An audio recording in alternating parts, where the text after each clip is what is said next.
I'm Roger McCoy. I'm the Director of Conservation and the Tennessee State Naturalist for the Tennessee Department of Environment and Conservation. We're here at Savage Gulf State Natural Area to look at some of the ongoing management of a shortleaf pine forest. The management will benefit some listed plant species and also benefit the shortleaf pine community. So folks from the Tennessee Wildlife Resources Agency and the U.S. Fish and Wildlife Service and our colleagues at Tennessee State Parks are out here to look at this ongoing management site.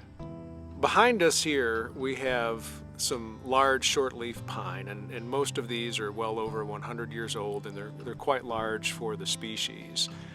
And right now it might look a little different, but we have worked to reduce the understory of the hardwood, the deciduous trees, the broadleaf trees, mainly red maple and sweet gum, to allow more light to hit the forest floor for shortleaf pine regeneration.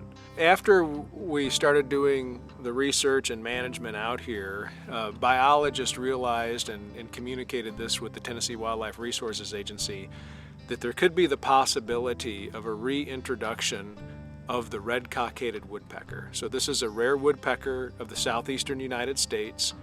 Historically, it was known from Tennessee, but has not been seen in Tennessee in decades.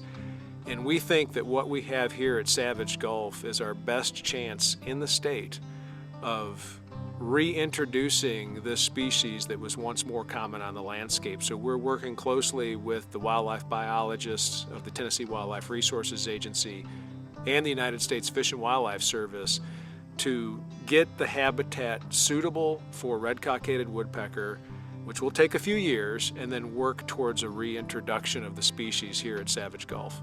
Without management or the historic disturbance on the landscape, the forests here are too dense and too shady for shortleaf pine to regenerate. Additionally, the federally threatened white fringeless orchid does better in more open habitats.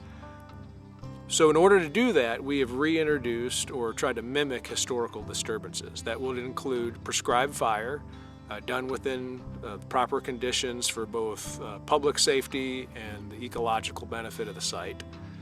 Some sites where we use prescribed fire, we also come in and do some mechanical thinning with maybe chainsaws, crews, reducing the mid-story component like you see back here, so this is more open.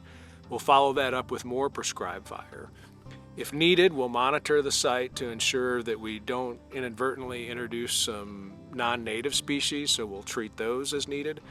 And eventually we'll get to a goal where the density in what's called the basal area, the amount of volume of shortleaf pine, is suitable for red-cockaded woodpecker, and then we'll move towards introduction of that species here at Savage Gulf.